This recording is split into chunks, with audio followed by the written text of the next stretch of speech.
Ta parole, Seigneur, est vérité et ta loi délivrance. Ta parole, Seigneur, est vérité et ta loi délivrance. Convertissez-vous, dit le Seigneur, car le royaume des cieux est tout proche. Ta parole, Seigneur, est vérité, et ta loi délivrance. Le Seigneur soit avec vous. Évangile de Jésus-Christ selon saint Luc.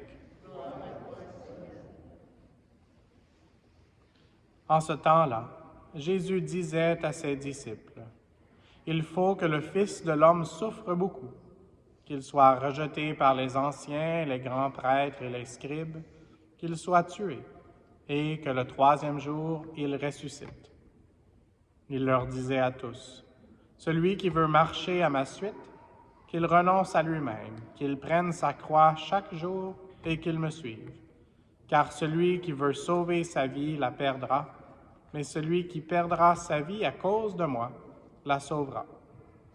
Quel avantage un homme aura-t-il à gagner le monde entier s'il se perd ou se ruine lui-même? » Acclamons la parole de Dieu.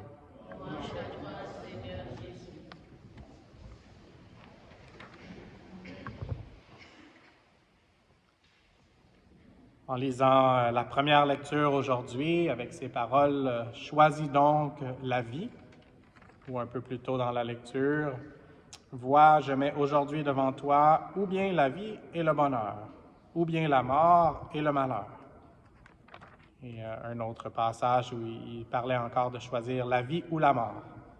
Ça m'a fait penser à mes jeux d'enfants. C'est peut-être une expression que vous avez entendue aussi quand on jouait à la police et aux voleurs et toutes sortes de personnages fictifs et quelqu'un se faisait attaquer. Souvent, c'était la bourse ou la vie. Et donc, c'était quoi qu'on répondait? Habituellement, on avait la bourse pour que la police puisse faire quelque chose, essayer de poursuivre le voleur. Mais donc, pour nous ici aujourd'hui, on se fait demander cette question. Et ce n'est pas autant la bourse ou la vie, mais c'est quelque chose d'encore beaucoup plus important que n'importe quel trésor. Notre trésor, c'est le Seigneur. Et puis, la chose qui a le plus de valeur, ou ce que Jésus lui-même s'est fait demander dans une certaine façon, c'est ce qu'on voit dans l'Évangile aujourd'hui. Jésus nous annonce déjà sa croix. Il nous invite à porter notre croix. Et donc, la question n'est pas la bourse ou la vie, mais plutôt la croix ou la vie. Et puis, souvent dans les tests, il y a des questions pièges. Et donc, ce n'est pas un ou l'autre, c'est un pour avoir l'autre. Si on accepte la croix, d'embrasser notre propre croix, ce que Jésus a fait lui-même, c'est là qu'on va recevoir la vie en abondance, ici même sur la terre, et la vie éternelle. Et comme on dit souvent, c'était une façon de souhaiter la bonne année aux gens, puis le paradis à la fin de vos jours. Et donc, prions les uns pour les autres aujourd'hui pour qu'on puisse avoir le courage de porter notre croix. Et puis, ce n'est pas quelque chose de facile. Et en même temps, il y a une expression en anglais qui se traduit en français aussi quand même. On peut dire que notre croix, en anglais, c'était « tailor-made ». Et puis en français, c'est quand même bien que la façon de parler de ça. Je ne suis pas quelqu'un qui est tellement attaché aux choses de la mode, mais c'est du prêt-à-porter.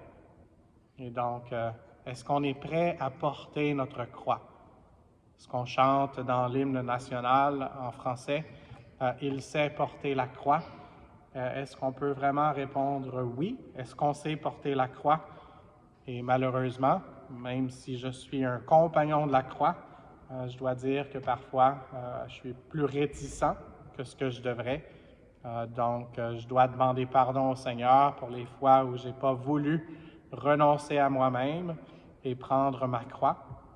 Et il y a probablement des petits épisodes dans tous mes jours qui sont comme ça, et c'est pour ça qu'on s'approche du Seigneur en lui demandant le pardon.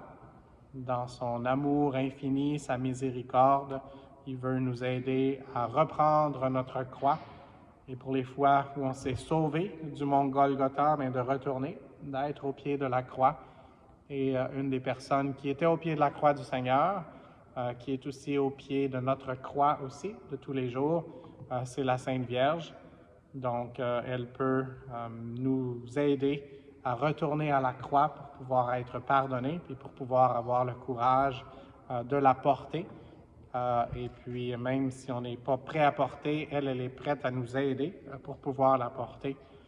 Et donc, demandons au Seigneur aujourd'hui de nous aider d'avoir ses priorités à la bonne place et de ne pas vouloir gagner le monde entier, mais de vouloir nous approcher de ces grâces que le Seigneur veut nous donner avec celle qui est pleine de grâce, la Sainte Vierge Marie, pour qu'on puisse nous aussi profiter de tout le travail que le Seigneur a fait et le travail qu'il veut continuer de faire dans ce carême et pour le reste de notre vie en nous et à travers nous aussi, pour qu'on puisse vraiment savoir porter la croix et être témoin d'une façon patriotique encore plus importante que tout le patriotisme qu'on peut avoir pour un pays, et qu'on puisse vraiment être ambassadeur du Christ, comme on l'a entendu dans la deuxième lecture hier, et cette citoyenneté qui est la citoyenneté éternelle de la Nouvelle Jérusalem, avec la Sainte Vierge et tous les anges dont le Seigneur nous ouvre les portes.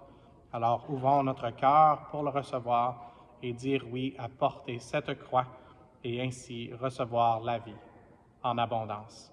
Amen.